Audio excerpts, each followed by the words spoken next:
Hello everyone, welcome to our YouTube channel RPSC bio academy. हम discuss कर रहे थे डाइजेस्टिव सिस्टम। तो डाइजेस्टिव सिस्टम में जो आज का हमारा टॉपिक है वो है लीवर। हम डिस्कस करेंगे आज लीवर के बारे में। तो अगर हम सबसे स्पेसिफिकली चीज के जो सबसे पहले हमारे माइंड में आती है लीवर का नाम सुनकर कि ये हमारी बॉडी की लार्जेस्ट ग्लैंड है। हम जब एंडोक्राइन सिस्टम पढ़ रहे थे तब हमने कहा था कि हमारी बॉडी की लार्जेस्ट एंडोक्राइन ग्लैंड थी थायराइड ग्लैंड, और हमने ये बात भी की थी कि जो थायराइड ग्लैंड है वो थी एंडोक्राइन इन ओरिजिन। उसी तरीके से ये भी एंडोडर्मल है ओरिजिन में, एंडोडर्मल है इन ओरिजिन। थायराइड भी एंडोडर्मल थी ओरिजिन में और ये भी एंडोडर्मल है ओरिजिन के अंदर। ठीक है, लीवर को क्या कहा जाता है? लीवर को कहा जाता है बायोलॉजिकल फैक्ट्री, हमारी बॉडी की एक बायोलॉजिकल फैक्ट्री, या फिर इसे कहा जाता है बायोकेमिकल लेबोरेटरी।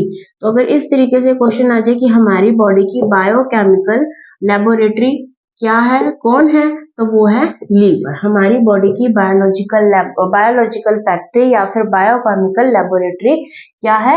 लीवर है। ठीक है, लीवर के अंदर अगर हम कहें लीवर को हम कह सकते हैं एक हिपैटिक ऑर्गन। जो हिपैटिक वर्ड है, हिपैटिक वर्ड लीवर के लिए यूज किया जाता है।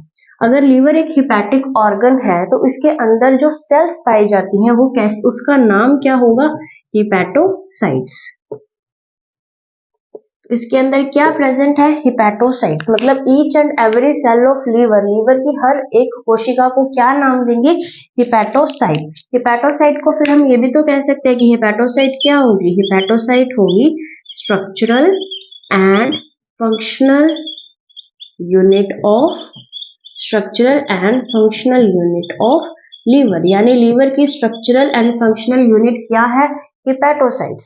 उसके अलावा लीवर में और क्या पाया जाता है? लीवर में पाई जाती हैं कफर सेल्स। ये क्वेश्चन भी आया हुआ है कि कफर सेल्स कहाँ पाई जाती हैं, तो कफर सेल्स पाई जाती हैं लीवर के अंदर। कफर सेल्स का क्या काम है? कफर सेल्स का काम है कि ये कैसी हैं? ये है फैगोसिटिक इन नेचर।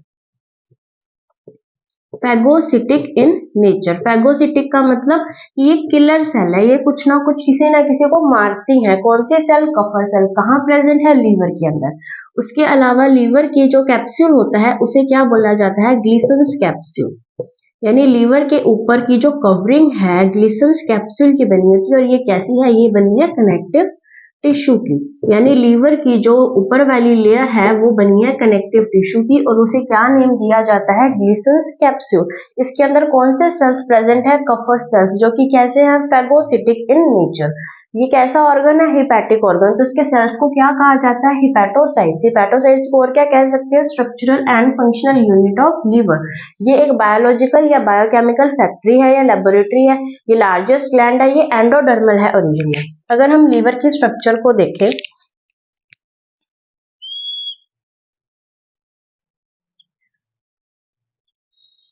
लीवर के अंदर कुछ इस तरीके से लोब्यूल्स पाए जाते हैं। ठीक है, और ये लोब्यूल्स, जैसे यहाँ पर एक और लोब्यूल प्रेजेंट है, ये एक और लोब्यूल है। इस तरीके से इसकी जो स्ट्रक्चर है वो हेक्सागोनल लोब्यूल्स के द्वारा बनी होती है। ठीक है, तो इसके आसपास ये कैसे सारे हैं? लोब्यूल्स हैं। ठीक है, इसके अंदर क्या प्रेजेंट होती है? एक ल्यूमेन, जिसको हम कहते हैं ना, जैसे एक कैविटी प्रेजेंट है, इसके अंदर भी एक इस तरीके से ल्यूमेन प्रेजेंट होती है। और यहाँ से क्या आएंगे? हमारी इसकी जो स्ट्रक्चरल और फंक्शनल यूनिट है हिपैटोसाइट। तो ये क्या प्रेजेंट है? हिपैटोसाइट।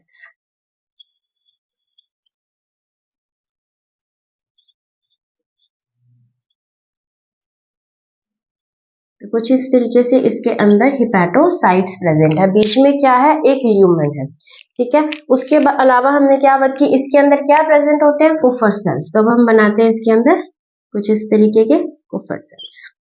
कुफर सेल्स कैसे हैं? फैगोसिटिक यानी किलर नेचर के। ठीक है, तो ये बन गए कुफर सेल्स। इसके ऊपर क्या प्रेजेंट होता है? Glisson's capsule.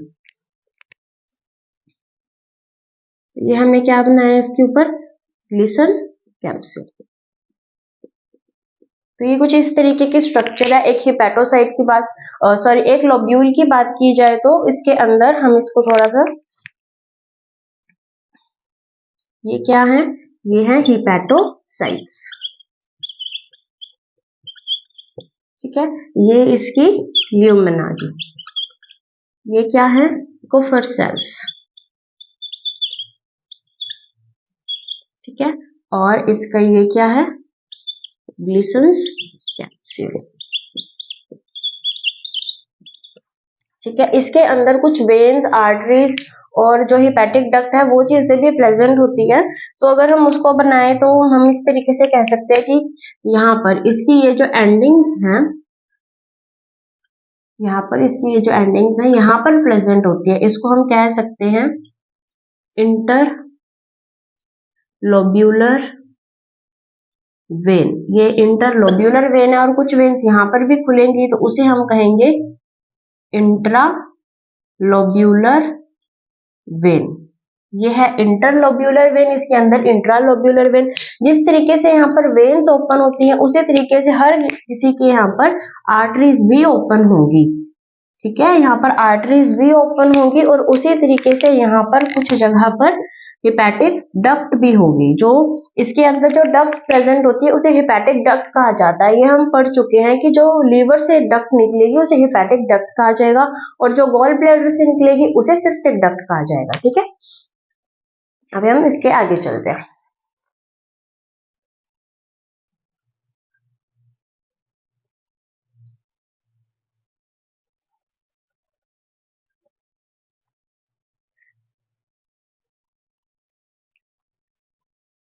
लीवर जो है वो क्या सिक्रेट करता है, लीवर के अंदर फॉर्मेशन किसकी होती है, लीवर के अंदर फॉर्मेशन होती है बाइल जूस की।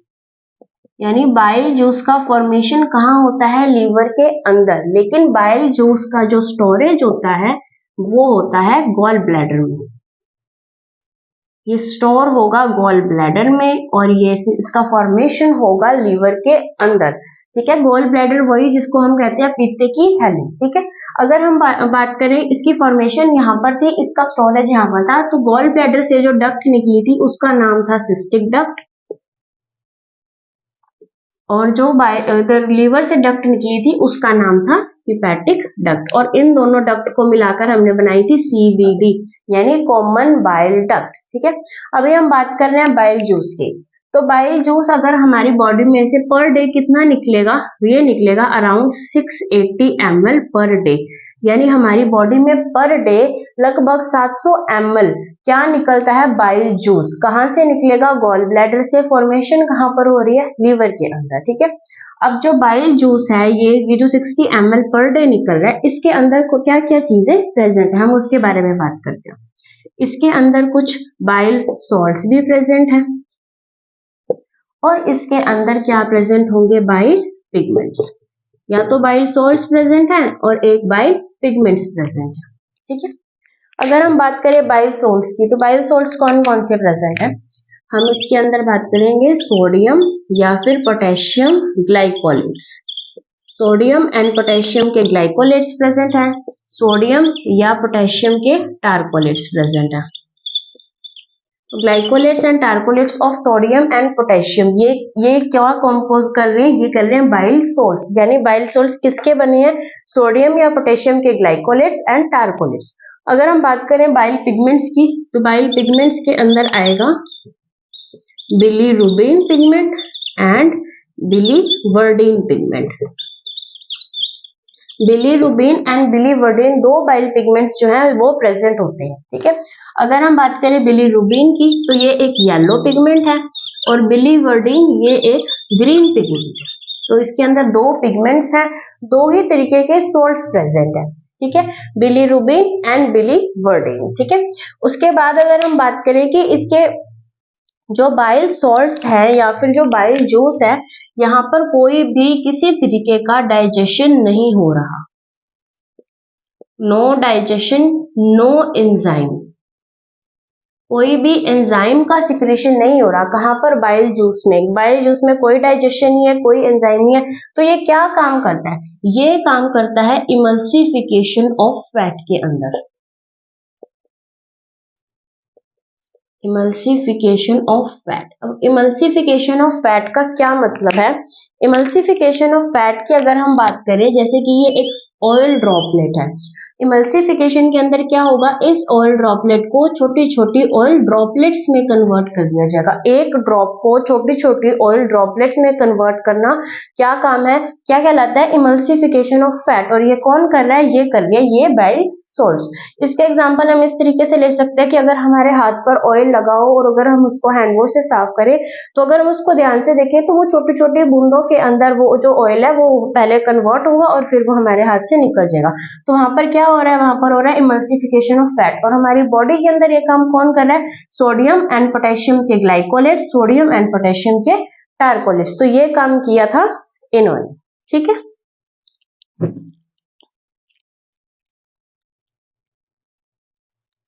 ठीक है, तो हमने बात की थी ये बाइल सॉल्ट्स की, बाइल पिगमेंट्स की। अगर हम बात करें कि बाइल पिगमेंट्स कहाँ से बन रहे हैं, तो जो आरबीसी है, आरबीसी और डब्ल्यूबीसी का डिग्रेडेशन होता है कहाँ पर, लीवर के अंदर। हमने अभी बात की थी लीवर के अंदर कुफर सेल्स प्रेजेंट थे, तो कुफर सेल्स क्या कर रहे थे, जो भी आरबीसी और डब्ल्यूबीसी हमारी बॉडी में डेड हो जाती है, उन आरबीसी और डब्ल्यूबीसी का विखंडन किया जाता है या डिग्रेडेशन किया जाता है।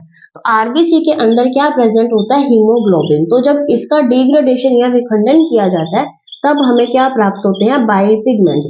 तो ये जो बाइल पिगमेंट्स है ये कहाँ से आए हैं, ये आरबीसी का जब आरबीसी के अंदर जो एचबी है उसके बाद उसका जो विखंडन हुआ तो जो हमें मिला वो थे बाइल पिगमेंट्स, ठीक है।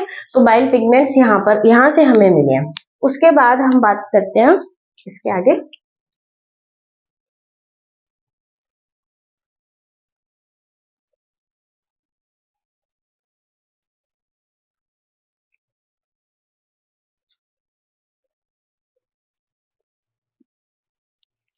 जो ह्यूमन के अंदर लीवर होता है वो होता है बाइलॉब। ह्यूमन में कैसा होता है, बाइलॉब। बाइलॉब का क्या मतलब है कि दो लॉब्स प्रेजेंट होते हैं। जैसे अगर हम स्ट्रक्चर बनाए तो कुछ इस तरीके की ऐसे स्ट्रक्चर, यानी यहाँ पर कौन सी कितनी लॉब्स प्रेजेंट है, 2 लॉब्स। तो कैसा हो गया, बाइलॉब। और इनके बीच में ये जो लेयर है जो इन दोनों लॉब्स को अलग कर रही है उसे बोला जाता है फैल्सीपैरम लिगामेंट। फैल्सीपैरम लिगामेंट ऐसा लिगामेंट है जो कि हमारी दोनों लोब्स, लीवर की दोनों लोब्स को अलग करने का काम कर रही है, सेपरेट करने का काम कर रही है। इसे बोला जाता है फैल्सीपैरम लिगामेंट, ठीक है।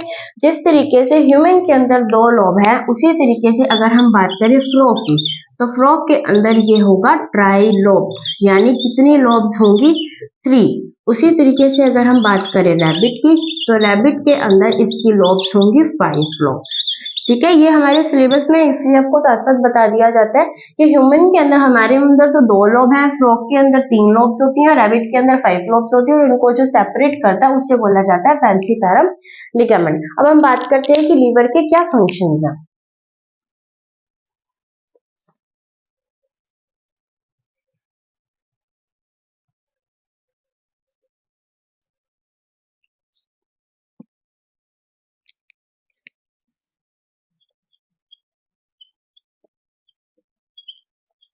फंक्शंस ऑफ लीवर, लीवर के क्या फंक्शन।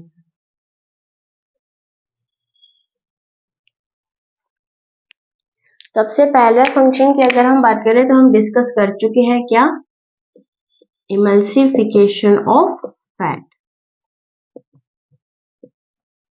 और ये काम कौन कर रहा है, इमल्सिफिकेशन ऑफ फैट, हमारा बाइल जूस। यानी बाइल जूस का क्या काम है, फैट को इमल्सिफाई करना, एक बड़े ऑयल की ड्रॉप को छोटी छोटी ऑयल ड्रॉपलेट्स के अंदर कन्वर्ट करना। सेकेंड इसका जो काम है वो है कार्बोहाइड्रेट का, जो भी उसके अंदर हमने पढ़े थे, जैसे कि ग्लाइकोनियोजेनेसिस,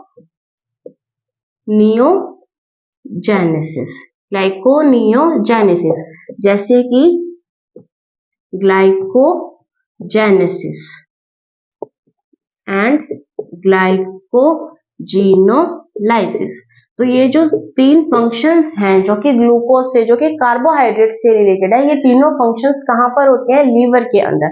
हम इसके बारे में बहुत बार डिस्कस कर चुके हैं जब हम एंडोक्राइन सिस्टम के बारे में बात कर रहे थे। फिर भी अगर हम बात करें तो ग्लाइकोजन का ग्लूकोज में कन्वर्जन, ये कहलाता है ग्लाइकोजिनोलाइसिस। ग्लाइकोजिनोलाइसिस क्या है? ग्लाइकोजन का ग्लूकोज में कन्वर्जन, ग्लाइकोजन का लाइसिस, ग्लाइकोजन का टूटना और क्या बनना? ग्लूकोज, तो इसको कहते हैं ग्लाइकोजिनोलाइसिस। और ग्लूकोज का कन्वर्जन किसके अंदर? ग्लाइकोजन के अंदर, इसे बोला जाता है ग्लाइकोजेनेसिस। ये है ग्लाइकोजेनेसिस, ठीक है। और जो अमीनो एसिड्स होते हैं, उन अमीनो एसिड से ग्लूकोज का बनना होता है ग्लाइकोनियोजेनेसिस, इसको बोलते हैं ग्लाइकोनियोजेनेसिस, ठीक है। तो ये था हमारे 3 फंक्शंस जो कि कार्बोहाइड्रेट से रिलेटेड थे। ये काम कहाँ पर हो रहा है? ये काम हो रहा है लीवर के अंदर। ये है फंक्शंस ऑफ लीवर हम पढ़ रहे हैं। उसके अलावा जो काम होता है अमीनो एसिड से रिलेटेड, वो होता है catabolism of amino acids. Catabolism of amino acids. अब ये क्या चीज है कैटाबॉलिज्म ऑफ अमीनो एसिड्स? सबसे पहले हमें समझना पड़ेगा कि अमीनो एसिड्स की स्ट्रक्चर क्या होती है।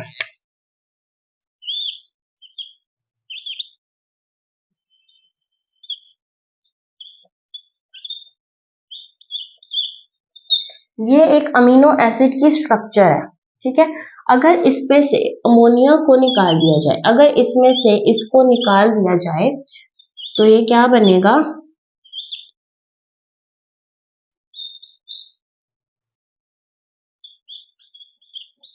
तो ये इस तरीके की एक स्ट्रक्चर बन जाएगी और इससे क्या नेम दिया जाता है? इससे नेम दिया जाता है एक तरीके का कीटो एसिड, ठीक है। तो हमें ये चीज पता होनी चाहिए कि अगर अमीनो एसिड में से अगर अमीनो ग्रुप को निकाल दिया जाए तो ये बन जाता है कीटो एसिड। तो ये डिफरेंस है एक अमीनो एसिड के अंदर और एक कीटो एसिड के अंदर, ठीक है। अभी हम समझते हैं कि कैटाबॉलिज्म ऑफ अमीनो एसिड में क्या क्या आता है।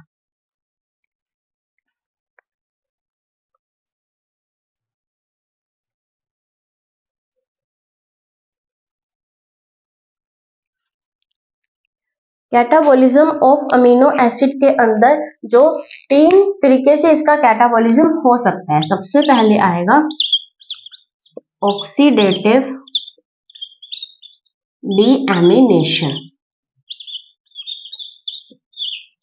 ऑक्सीडेटिव डीएमिनेशन क्या होता है कि अगर ये अमीनो एसिड है एक,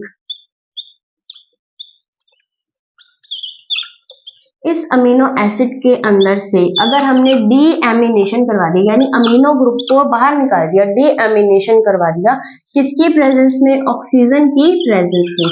यानी ऑक्सीजन की प्रेजेंस में इस अमीनो एसिड के अंदर हमने डीएमिनेशन करवा दिया तो क्या बनेगा? RC≡OH और यहाँ पर बन जाएगा ये। तो यहाँ पर क्या बना है? कीटो ग्रुप बना। इसे भी हम क्या कहेंगे? Keto acid. यानी एक कैटाबॉलिज्म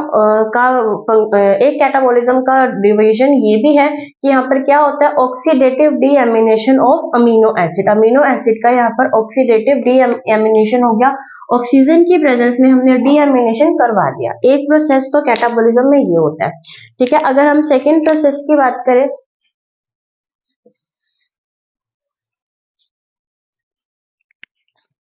इसका सेकेंड प्रोसेस होगा ट्रांसएमिनेशन।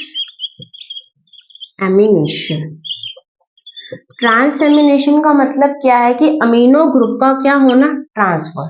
जैसे कि एक यहाँ पर कीटो एसिड 1 है, कोई कीटो एसिड 1 है, हमने उसे नेम दे दिया, प्लस एक अमीनो एसिड 2 है। अगर एक कीटो एसिड 1 है और अमीनो एसिड 2 है, हमने अभी बात की अगर अमीनो एसिड से एक अमीनो ग्रुप को अगर हम निकाल दे तो वो कीटो एसिड बन जाएगा। यानी अगर यहाँ पे जो अमीनो ग्रुप है, इसका जो अमीनो ग्रुप है, अगर इसको निकाल के इसको दे दिया जाए, अगर कीटो एसिड को एक अमीनो ग्रुप दे दिया जाए तो वो किसमें कन्वर्ट हो जाएगा? अमीनो एसिड में। और अगर अमीनो एसिड में से अगर इस अमीनो एसिड में से एक अमोनिया ग्रुप निकाल दिया जाए तो ये किसमें कन्वर्ट हो जाएगा? कीटो एसिड में। तो इसका क्या जो प्रोडक्ट बनेंगे? कीटो एसिड तो बन जाएगा 2 और अमीनो एसिड बन जाएगा 1। ठीक है।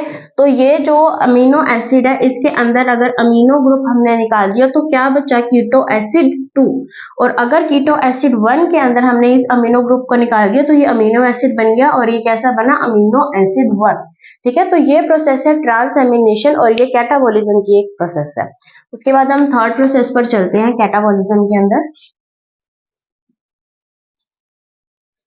थर्ड है डी कार्बोक्सिलेशन, यानी जो CO2 है, CO2 को बाहर निकालना। किसको निकालना, CO2 को बाहर निकालना। अब हमने लिया अमीनो एसिड, अमीनो एसिड के अंदर अगर हमने CO2 को बाहर निकाल दिया, अगर हम इसको डायग्राम से समझे तो हमें अच्छे से समझ में आएगा।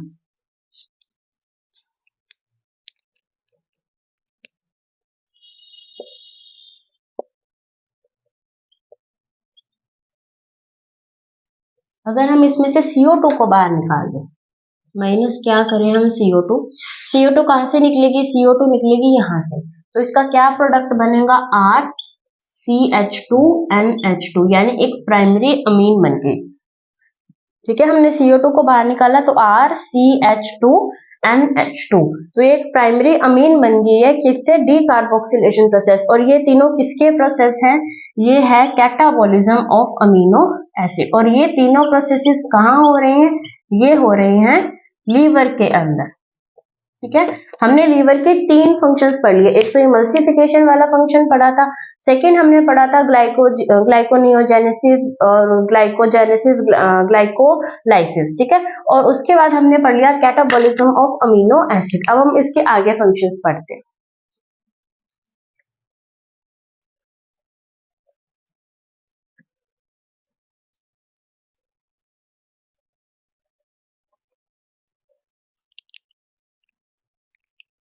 इसका फोर्थ फंक्शन है जो कि हम पढ़ चुके हैं, कुफर सेल्स का।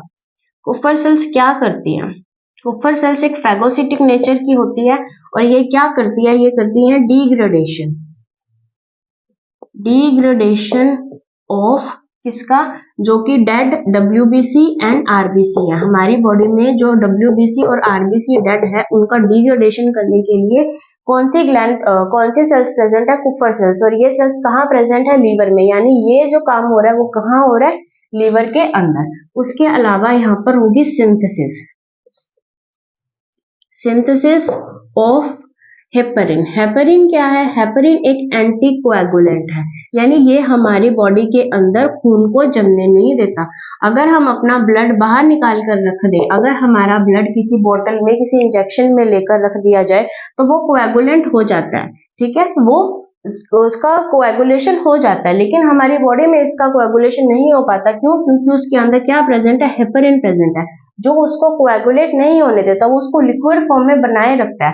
तो इसका जो सिंथेसिस है वो कहाँ हो रहा है, वो हो रहा है लीवर के अंदर। ठीक है, उसके बाद हम बात करें कि जो विटामिन हैं, कौन से, जो विटामिन फैट सोल्यूबल विटामिन हैं, KE, D, A, विटामिन के, vitamin E, vitamin D, vitamin A, ये सारे कैसे हैं, फैट सोल्यूबल।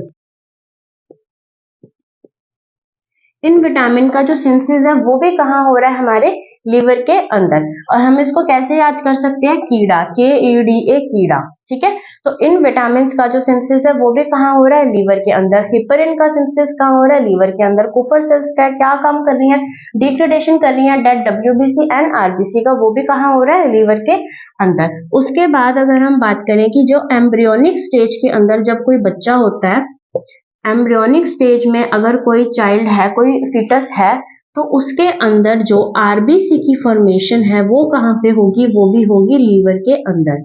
यानी RBC formation in the foetus during the embryonic stage, during the embryonic development. ठीक है, और इसको क्या कहा जाता है, हम बहुत बार इस टर्म को डिस्कस कर चुके हैं, erythropoiesis. Formation of RBC is erythropoiesis. और ये फंक्शन कहाँ हो रहा है, ये हो रहा है लीवर के अंदर, लेकिन कब, जब बच्चा क्या है, एम्ब्रियोनिक स्टेज में। यानी एम्ब्रियोनिक स्टेज के अंदर ये काम कहाँ हो रहा है, लीवर के अंदर। ठीक है, लीवर के अंदर। ठीक है। उसके बाद अगर हम बात करें तो यहाँ पर कुछ जो स्टोरेज भी होता है, किन किन एलिमेंट्स का स्टोरेज होता है, जैसे कि Fe का स्टोरेज है, जैसे कि कॉपर का स्टोरेज है, मोलिब्डेनम का स्टोरेज है। तो कुछ ऐसे एलिमेंट्स का स्टोरेज भी किया जाता है हमारी बॉडी में लीवर के अंदर। तो ये हमारे जो लीवर के मेन फंक्शंस थे वो फंक्शंस हम डिस्कस कर चुके हैं। ठीक है, अभी हम चलते हैं हमारे नेक्स्ट ग्लैंड की तरफ जो कि है पैनक्रियास।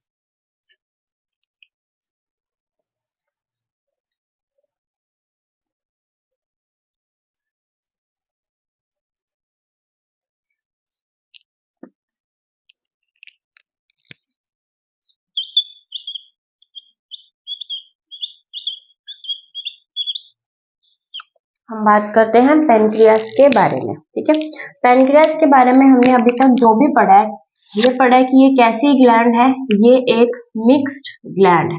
इसका ओरिजिन कैसा है, एंडोडर्मल। तो ये कैसी है, एंडोडर्मल इन ओरिजिन।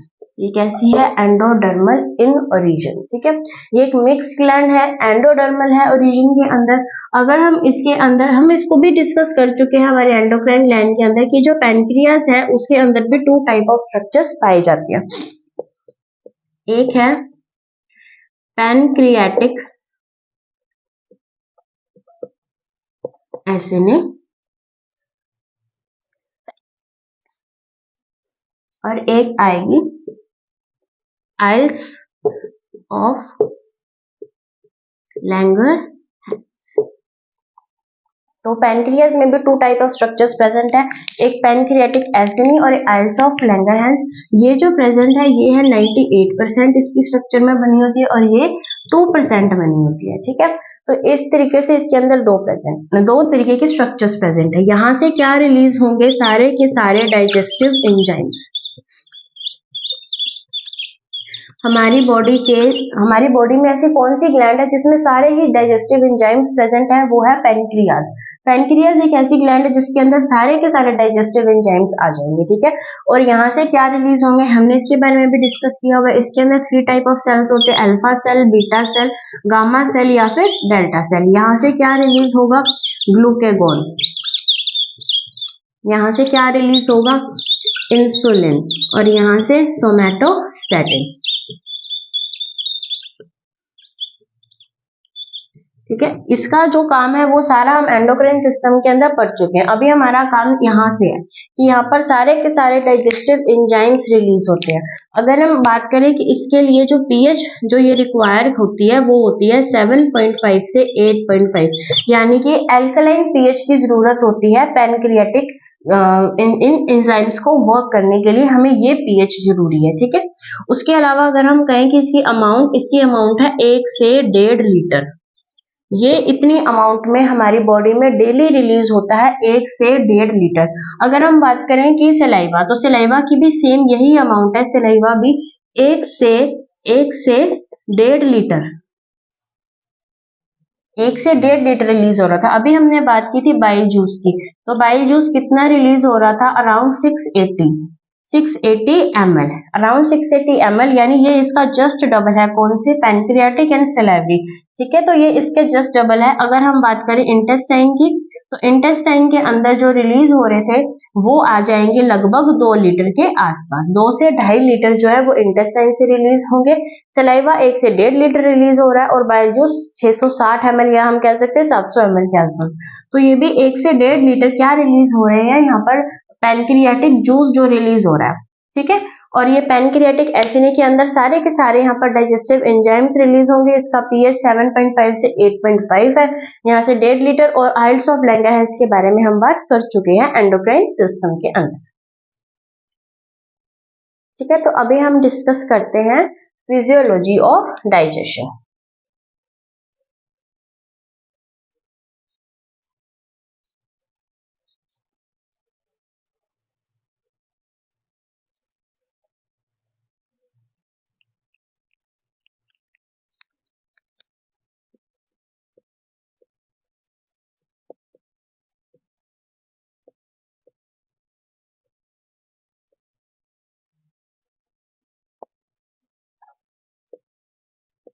हमारे डाइजेशन की क्या फिजियोलॉजी है। अगर हम बात करें फिजियोलॉजी की, तो हमारे जो डाइजेशन का प्रोसेस है वो 2 टाइप में होता है। डाइजेशन तो 2 तरीके से हमारी बॉडी के अंदर होता है। एक तो होता है मैकेनिकल डाइजेशन, ठीक है, और एक होता है केमिकल, यानी जो केमिकल्स के थ्रू होगा वो होगा केमिकल डाइजेशन, जो मैकेनिकल प्रोसेसेस के द्वारा होगा वो होगा मैकेनिकल प्रोसेसेस। अगर हम मैकेनिकल की बात करें तो ये 2 जगह होगा। एक तो हम टीथ से हम कटिंग करते हैं, हम च्यूइंग करते हैं, जो भी हम फूड को खाते हैं, तो वहां पर एक मैकेनिकल डाइजेशन हो रहा है। सेकेंड कहाँ हो रहा है? सेकेंड हो रहा है रुगे। रुगे कहाँ प्रेजेंट थे? In stomach. ये क्या कर रहे थे? ये एक ग्राइंडिंग कर रहे थे। क्या करते थे? ग्राइंडिंग। क्या इस मूवमेंट को क्या कहा था? Churning movement. चर्निंग या ग्राइंडिंग मूवमेंट हमारे स्टमक के अंदर हो रही थी। कुछ इस तरीके से फूड को एक पेस्ट के रूप में बनाया जाएगा, तो ये भी एक मैकेनिकल डाइजेशन का टाइप है। उसके बाद अगर हम बात करें केमिकल, तो केमिकल तो पूरी एलिमेंट्री कैनाल में ही चलता रहेगा। बक्कल कैविटी ले लो, स्टमक ले लो, स्टमक में होगा, इंटेस्टाइन में होगा, हर जगह पर केमिकल के द्वारा डाइजेशन तो होगा ही। ठीक है, तो अभी हम स्टार्ट करते हैं कि जो डाइजेशन है वो बक्कल कैविटी में कैसे होगा। ठीक है,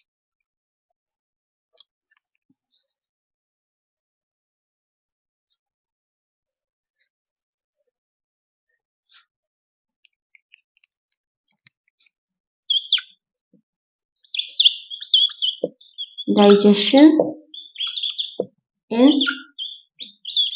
बक्कल कैविटी। ठीक है, डाइजेशन इन बक्कल कैविटी। अगर हम बात करें बक्कल कैविटी में, तो बक्कल कैविटी में डाइजेशन के लिए क्या प्रेजेंट है हमारी बॉडी में? Salivary glands. हमारी बॉडी में प्रेजेंट है सलाइवरी ग्लैंड्स। कहाँ पर? बक्कल कैविटी के अंदर। हमारी बॉडी में 3 पेयर्स प्रेजेंट है, रैबिट के अंदर 4 पेयर प्रेजेंट है। फोर्थ पेयर कौन सा था? सुप्रा ऑर्बिटल। तो वो ग्लैंड, सलाइवरी ग्लैंड हमारी बॉडी में प्रेजेंट नहीं होते। तो हमारी बॉडी के अंदर क्या प्रेजेंट है? सलाइवरी ग्लैंड, जहां से क्या स्टार्ट हो रहा है? डाइजेशन स्टार्ट हो रहा है। सलाइवरी ग्लैंड के बारे में हम डिस्कस कर चुके हैं। अगर इसकी पीएच की बात की जाए तो 6.4 से 6.8 इसकी पीएच रहेगी। 1 से 1.5 लीटर पर डे ये रिलीज होता है। ये कैसा मीडियम है? स्लाइटली एसिडिक मीडियम है, हम ये भी डिस्कस कर चुके हैं। इसके अंदर क्या प्रेजेंट होता है? लाइसोजाइम प्रेजेंट होता है, आइसोथायोसाइनेट प्रेजेंट होता है। इसका क्या काम था? ये एंटी माइक्रोबियल प्रॉपर्टी रख रहा था। जो भी माइक्रोब्स आ रहे थे उनको डिस्ट्रॉय करने का काम था इनका। इसके अंदर कौन सी एंटीबॉडी प्रेजेंट होती है? आईजीए एंटीबॉडी प्रेजेंट होती है। इसके अंदर क्या प्रेजेंट था? इसके अंदर प्रेजेंट था टाइलिन। टाइलिन कैसे प्रेजेंट था? टाइलिन प्रेजेंट था इनएक्टिव फॉर्म के अंदर। अब इस इनएक्टिव टाइलिन को एक एक्टिव टाइलिन के अंदर कन्वर्ट करने के लिए हमें किस चीज की रिक्वायरमेंट है, इसके बारे में भी हम डिस्कस कर चुके थे। इसके लिए हमें रिक्वायर्ड है क्लोराइड आयन की, यानी क्लोराइड आयन क्या काम करेगा? ये टाइलिन को इनएक्टिव फॉर्म से एक्टिव फॉर्म के अंदर कन्वर्ट करेगा। और टाइलिन का क्या काम है हमारी बॉडी में? टाइलिन का ये काम है कि ये स्टार्ट करेगा हमारी बॉडी के अंदर डाइजेशन। किसका? Digestion of carbohydrate. कार्बोहाइड्रेट में भी किसका? स्टार्च का। ठीक है, तो हमारी बॉडी में सबसे पहला जो डाइजेशन स्टार्ट होगा वो किसका होगा? कार्बोहाइड्रेट। कार्बोहाइड्रेट में भी किसका? स्टार्च का। और 30% ऑफ द कार्बोहाइड्रेट यहाँ पर डाइजेस्ट हो जाएगा, यानी हमारे माउथ के अंदर ही 30% ऑफ द कार्बोहाइड्रेट डाइजेस्ट हो जाता है। ठीक है, और ये डाइजेशन का काम कहाँ से स्टार्ट हो रहा है? ये हो रहा है इस टाइलिन एंजाइम की वजह से, जो कि हमारे सलाइवरी ग्लैंड्स के अंदर प्रेजेंट है। उसके अलावा अगर हम बात करें हमारी टंग का क्या काम है? हमारी टंग का काम है कि जो हमारा फूड था उसको क्या बनाना? उसको बनाना लसलसा। उसको लसलसा बनाने का काम किसका था? हमारी टंग का। ये क्या कर रही थी? ये कर रही थी मिक्स का काम। ये कर रही थी मिक्सिंग, किसकी? हमारे सलाइवा को हमारे फूड के साथ मिक्स करने का काम भी किसका था? टंग का। ठीक है, तो ये हमने सलाइवरी ग्लैंड के बारे में पढ़ा कि इसकी पीएच इतनी है, ये 1 से 1.5 लीटर रिलीज होते हैं। इसके अंदर लाइसोजाइम है, इसके अंदर आइसोथायोसाइनेट है। इसकी प्रॉपर्टी कैसी है? ये है एंटी माइक्रोबियल प्रॉपर्टी है। इसके अंदर आईजीए एंटीबॉडी प्रेजेंट होती है। इसके अंदर टाइलिन प्रेजेंट होता है जो कि इनएक्टिव फॉर्म में होता है, फिर क्लोराइड आयन की वजह से ये हो जाता है एक्टिव। ठीक है, उसके अलावा यहाँ पर डाइजेशन स्टार्ट हो जाता है कार्बोहाइड्रेट का या स्टार्च का। 30% कार्बोहाइड्रेट यहाँ हो जाता है, डाइजेस्ट हो जाता है। उसके बाद हम टंग की बात करें तो इसका काम है फूड को लसलसा बनाना, और यह क्या करता है? फूड को सलाइवा के साथ मिक्स करता है। ठीक है,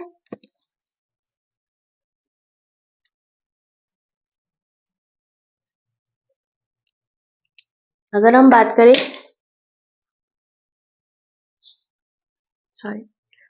बात करें कि सलाइवरी ग्लैंड की,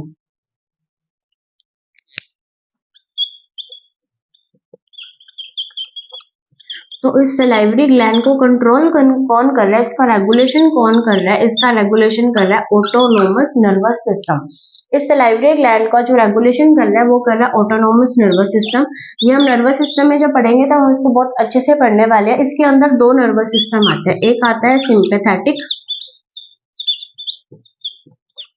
और एक आता है parasympathetic. Sympathetic and parasympathetic nervous system. तो जो सिंपैथेटिक नर्वस सिस्टम है उसका काम है सलाइवा को कम करना, और जो पैरासिम्पैथेटिक है इसका काम है सलाइवा का बढ़ाना।